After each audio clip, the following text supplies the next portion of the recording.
ہے یہ چادر قرآن ہے. یہ چادر کیا ہے؟ یہ قرآن کے حکم میں ہے بھائیو. اس پر قرآن لکھ دیا. ورق پر قرآن لکھو تو قرآن نہیں بنتا. کسی تختی پہ قرآن لکھو وہ قرآن بن جاتا ہے.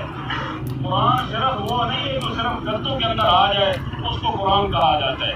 قرآن جہاں ہو وہ قرآن ہوتا ہے. جہاں لکھا جائے اس کی بے ادبی حرام ہوتی ہے. اب مثال کے طور پر میں آپ سے گزارش کرتا ہوں. یہ تنقید نہیں ہے, مسئلہ سمجھانا مقصود ہے. آپ قرآن پاک لے آئیں, قرآن پاک کو کھول کر یہاں رکھیں. ہم رکھنے کے لیے تیار ہے. جہاں میت کے پاؤں آ رہے ہیں وہاں قرآن رکھ دیں. کوئی رکھنے کے لیے تیار ہے؟ اس لیے ہر بندہ سمجھتے کہ وہ قرآن ہے, میں کیسے رکھوں. اس کو آپ قرآن کیوں نہیں سمجھتے یار؟ اس پہ قرآن نہیں لکھا.